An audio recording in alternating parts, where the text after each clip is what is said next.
dal leen ak jàmm ci AGT News chaîne bi leen di jox xibaar yi wér te wóor abonné leen ngir dara bañ leen a raw. AGT News dal leen ak jàmm mbokki internet yu AGT News.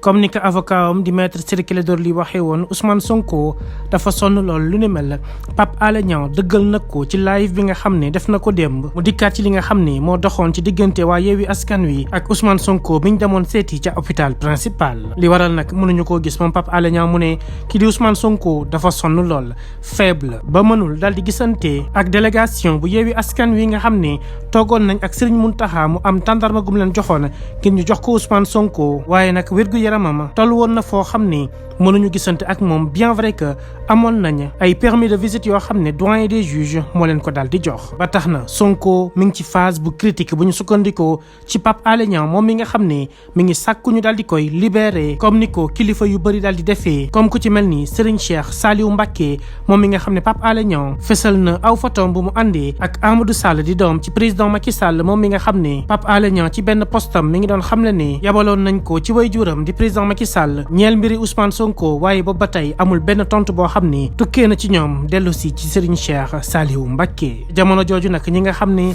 ñoo di avocat yu état bu Sénégal dal di nañ génn waxtaan ak taskatu xibaar yi di xamle na ñoom fas yéeneetuñu toog daal di noppi ci mbiri Ousmane Sonko ak Juan Branco faw rek ñuy génn saa su nekk di leeral opinion bi ci manipulation yi nga xam ni ñoom jàpp nañu ne bés bu yàlla sàkk moom mooy am te ñoom li ñu jàpp mooy Ousmane Sonko la ñu koy toppee ak Juan Branco bokk na ci loo xam ne dafay nasaxal démocratie bu réewum Sénégal waaye itam di xotti wormay banxaas yi nga xam ne moo dal di téye réew mi jamono jooju Ngouda Mboup moom ma ngay posté ci page Facebook am di xamle ne kenn mënut a ràjjee koo xam ne état de contumace am dafa dal di passé yamul foofu mu ne Ousmane Sonko mi nga xam ne mooy leaderu patriote yi ba tey jëlee dafa conserver intégralité wu ay àqam ak yelleefam ba tax na dina nekk candidat ci élection présidentielle bu 25 février 2024 incha allah ba noppi tegal leen si Ousmane Sonko dañ koy persécuter maanaam dañ koy bundu xataal bés bu yàlla sàkk te ba noppi itam ay droit wam dañ ko dal di confisquer yamul foofu mu ne Ousmane Sonko nekk na koo xam ne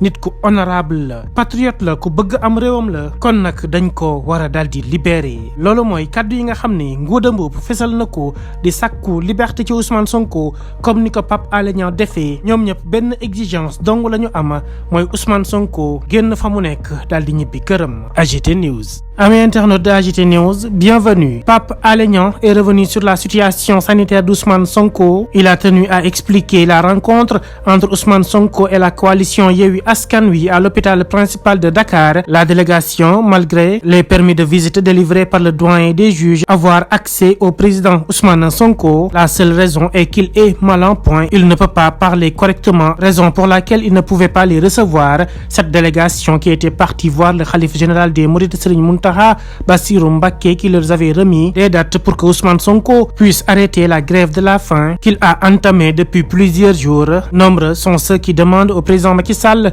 de libérer Ousmane Sonko, notamment Serigne Cheikh Saliou Mbacké, dont la photo avec Amadou Sall, le fils du président Macky Sall, a été postée par Pape Alé Niang pour confirmer ses dires lors de son dernier post où il affirmait que Serigne Cheikh Saliou Mbacké avait commissionné le fils du président auprès de son père pour qu'il puisse libérer Ousmane Sonko, mais jusqu'à présent il n'a pas eu de retour. Pendant ce temps, les avocats de l'État du Sénégal faisaient face à la presse pour revenir sur le cas Ousmane Sonko et Juan Branco. Selon eux, il y a une manipulation de l'opinion nationale et internationale par rapport à ces deux dossiers, raison pour laquelle ils se disent prêts à défendre l'État et les institutions de la République. Selon eux, la démarche d'Ousmane Sonko et celle de Juan Branco ne fait rien d'autre que bafouer les principes de la démocratie, raison pour laquelle Maître El Hadji Diouf et compagnie se disent prêts à multiplier leurs sorties pour démentir, corriger et attaquer ceux qui oseront manipuler l'opinion. Car selon eux, les Sénégalais doivent être au courant de ce qui se passe réellement et ils considèrent Ousmane Sonko comme Juan Branco